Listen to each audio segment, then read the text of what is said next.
السلام علیکم ناظرین، ٹریول ویلاگز بائی ونڈرلس کے نئے ویلاگ میں آپ کو خوش آمدید۔ ناظرین، یہ محرم کا بابرکت مہینہ ہے۔ محرم سے اسلامی سال کا آغاز ہوتا ہے۔ محرم الحرام کا مہینہ حضرت امام حسین اور ان کے رفقا کی ان قربانیوں کا احاطہ کرتا ہے جب کربلا کے میدان میں انہوں نے اپنی جانوں کا نذرانہ دے کر اسلام کو زندہ رکھا۔ ناظرین، اللہ تعالیٰ ان سب شہداء پر اپنی بے پناہ رحمتیں نازل فرمائے اور ہمیں ان کے اسوائے حسنہ پر چلنے کی توفیق دے، آمین۔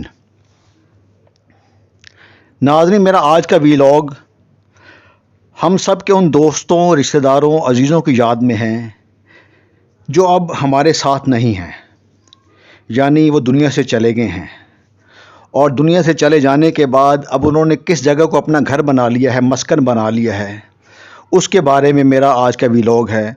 اس جگہ کو ناظرین قبرستان کہا جاتا ہے، یا شہر خاموشاں، یا آخری آرام گاہ، اور انگلش میں اس کو گریو یارڈ کہا جاتا ہے۔ ناظرین، زندہ لوگوں کی دنیا شور، ہلچل اور سرگرمی کی دنیا ہے، جبکہ جو لوگ دنیا میں نہیں رہے، جو فوت ہو چکے ہیں، ان کی دنیا خاموشی، سکون اور علیحدگی کی دنیا ہے۔ ناظرین، امیر ہو یا غریب ہو، چھوٹا ہو یا بڑا ہو، عورت ہو یا مرد، ہر شخص نے موت کا ذائقہ چکھنا ہے۔ شاید ہی کوئی ایسا شخص ہوگا جس کا کوئی عزیز، رشتہ دار، دوست فوت نہ ہوا ہو اور وہ شخص قبرستان نہ گیا ہو۔ ناظرین، ہمارے رشتہ داروں، عزیزوں کی موت ہمیں بار بار اس بات کی یاد دہانی کروائی جاتی ہے، اس کے ذریعے، موت کے ذریعے، کہ دنیا کی یہ زندگی عارضی ہے، اصل زندگی آخرت کی زندگی ہے۔ اصل زندگی آخرت کی زندگی ہے، جس میں ہر انسان نے اپنے دنیا میں ہر کیے ہوئے عمل کا حساب دینا ہے۔ ناظرین، قبرستان جانا اور قبروں کو دیکھنا یہ اس چیز کی یاد دہانی ہے کہ ہمیں اپنے زندگی کو اعلیٰ اور الفا مقاصد کے تحت گزارنا چاہیے۔ ہمیں اپنی کچھ ایسی وراثت یا لیگیسی چھوڑنی چاہیے جو آنے والے لوگوں کے لیے مشعل راہ ہو۔ اصل شخص وہی ہے جو لوگوں کے دلوں میں زندہ رہتا ہے۔ ہمیں اپنی زندگی کسی اعلیٰ مقصد کے تحت گزارنی چاہیے، بقول وکٹر فرانکل، جو اس کی ایک مشہور کتاب ہے مین سرچ فار میننگ۔ اس میں وہ مکمل زندگی کے بارے میں یہ لکھتا ہے کہ انسانی زندگی یہ 3 کام کرنے سے ناظرین مکمل ہوتی ہے: اے پروجیکٹ اور میننگ فل ورک، نمبر 2 کوالٹی ریلیشن شپ، نمبر 3 ریڈمپٹیو سفرنگ یا کریٹیو سفرنگ۔ ناظرین، اگر ہم یہ 3 کام کریں گے تو ہماری زندگی بہتر طریقے سے، آسان طریقے سے گزر سکتی ہے، ورنہ قبرستانوں میں ایسے بھی لوگ پڑے ہوئے ہیں، ایسے بھی لوگوں کی قبریں ہیں جو سمجھتے تھے کہ دنیا کے ان کے بغیر پتہ نہیں دنیا میں کیا ہو جائے گا۔ ایسے بھی لوگ ہیں جو گھروں کی رونق تھے، جن کے دم سے گھروں میں کہہ گونجتے تھے، اب وہ مٹی کی قبروں میں، پکی قبروں میں رہ رہے ہیں۔ اور یہ ایک علیحدہ عجیب و غریب طرح کا شہر ہے، جس میں خوف بھی ہے، جس میں تنہائی بھی ہے، جس میں علیحدگی بھی ہے۔ دھوپ چھاؤں کی سختیاں بھی اس شہر کے لوگوں کو برداشت کرنی پڑتی ہے، جانوروں کی تنگی بھی برداشت کرنی پڑتی ہے، اور لوگوں کی بے رخی بھی برداشت کرنی پڑتی ہے۔ لہٰذا ہم سب کو اپنی آخری اس منزل کی تیاری کرتے رہنا چاہیے۔ پتہ نہیں زندگی کے کس لمحے میں ہماری موت واقع ہو جائے اور ہم بھی اس منزل کے مکی بن جائیں، اس رستے کے مسافر بن جائیں، جس کو لوگ قبرستان کہتے ہیں، آخری آرام گاہ کہتے ہیں، شہر خاموشاں کہا جاتا ہے۔ زندگی میں ہر شخص یہ سمجھتا ہے کہ شاید دوسرے لوگوں نے مر جانا ہے، اس کو موت ہی نہیں آنی۔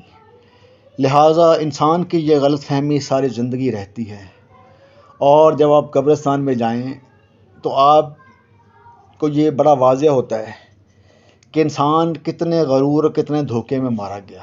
وہ سمجھتا تھا کہ اس کے پاس بہت زیادہ وقت ہے، ابھی پہلے دنیا کے کام مکمل کر لے، آخرت کے کام بعد میں مکمل کرے گا۔ لیکن زندگی نے اسے موقع ہی نہیں دیا اور وہ قبر کا مکی بن گیا۔ ناظرین، یہ دیکھیں یہ قبرستان کے مناظر، یہاں پہ جھاڑیاں اگی ہوئی ہیں، بے شمار سبزہ ہے، ٹھیک ہے، اور کسی طرح کی کوئی ترتیب نہیں، قبروں کے اوپر مٹی پڑی ہوئی ہے، بارش کی وجہ سے جیسے کہتے ہیں بہت سی جھاڑیاں خود بروز جھاڑیاں اگ چکی ہیں۔ یہ ایک دیکھیں ایک بچے قبر کی مرمت کر رہا ہے، اور جن قبروں کے لوگ، جن قبروں کے جو مکی ہیں، ان کے رشتہ دار بعد میں آتے رہتے ہیں، ان قبروں کی حالت ٹھیک رہتی ہے، اور جن قبروں کو لاوارث چھوڑ دیا جاتا ہے ان پر کبھی جھاڑیاں اگ جاتی ہیں، کبھی وہ قبریں بیٹھ جاتی ہیں، اور کبھی جانور ان میں اپنا بسیرا کرنا شروع کر دیتے ہیں۔ یہ دیکھیں بارش کے بعد، مونسون کی بارشوں کے بعد اس وقت بہت زیادہ جھاڑیاں اور سبزہ وہاں پہ اگ چکا ہے، اور قبرستان میں ایک طرح کی خاموشی اور ہو کا عالم ہے، کوئی ترتیب نہیں، کوئی ٹرمنگ نہیں ہوئی۔ اگرچہ 10 محرم کے دن کافی لوگ جاتے ہیں قبرستان میں، لیکن کیونکہ 10 محرم کو اس مرتبہ بارش ہوتی رہی، جس کی وجہ سے کم لوگوں نے قبرستان کا رخ کیا، اور لوگوں نے اپنی قبروں کی مرمت اس طرح نہیں کروائی جس طرح عام طور پر یوزلی وہ کرواتے ہیں۔ لہٰذا قبریں وہی سلامت رہتی ہیں جن کے رشتے سلامت ہیں، جن کے لوگ پیچھے جاتے رہتے ہیں، ورنہ اور قبرستان میں جانے کے بعد آپ کو اکثر قبروں پہ یہ لکھا ہوتا ہے کہ جان گزرنے والے یا جانے والے میری قبر پر فاتحہ پڑھتے جانا ہے۔ یعنی انسان اتنا مجبور اور بے بس ہوتا ہے کہ مرنے سے پہلے وہ جتنا اپنے آپ کو طاقتور اور غرور کا مارا سمجھتا ہے۔ یہ دیکھیں ایک قبر پہ لکھا ہوا ماں تجھے سلام، یہ کسی شخص کے کسی بچے کی والدہ کی قبر ہوگی، اس نے اس پہ لکھ دی ہے، آیا ہوگا تو اس کو اپنی ماں کی یاد آئی ہوگی، تو اس نے کہا کہ میں اپنی ماں کو سلام کرتا جاؤں۔ دل کو دل کے ساتھ راہ ہوتی ہے۔ یہ دیکھیں یہ قبریں ہیں، کچھ دیواروں کے ساتھ مٹی کی قبریں ہیں، یہ دیکھیں کچھ درختوں کے سائے کے نیچے قبریں ہیں۔ یہ ساری کی ساری قبریں، یہ سارے کا سارا ماحول، یہ سارا کا سارا منظر، یہ ہمیں اس چیز کی یاد دہانی کرواتا ہے کہ ہمیں اپنی زندگی کو کسی اعلیٰ عرفہ مقصد کے تحت گزارنا چاہیے، تاکہ جب ہم خدا کے روح سربرو ہوں، ٹھیک ہے، تو ہمارے جیسے کہ ہم اپنی دنیاوی زندگی کا اچھے طریقے سے دفاع کر سکیں۔ جب قبر کے اندر فرشتے ہمارا حساب لینے کے لیے آئیں، جب منکر نکیر ہم سے سوال پوچھیں، تو ہم آسان طریقے سے، اعلیٰ طریقے سے اپنے ان سوالوں کا جواب دے سکیں۔ یہ قبرستان کے مناظر دیکھیں کتنا سبزہ اگا ہوا ہے، ہریالی بہت زیادہ بارشوں کی وجہ سے، لیکن ان کو بے شمار جھاڑیاں بھی اگئی ہیں جن کی وجہ سے وہاں پر صفائی اس طرح کی مینٹیننس نہیں ہو سکی۔ لہٰذا ناظرین، ہم سب کو اس آخری منزل کی بھی تیاری کرتے رہنا چاہیے۔ دنیا کے کام چلتے رہتے ہیں، ہمیں یہ نہیں بھولنا چاہیے کہ ہم سب کو بھی کبھی نہ کبھی اس منزل کا مسافر بننا ہے۔ شکریہ ناظرین، دعاؤں میں یاد رکھیے گا۔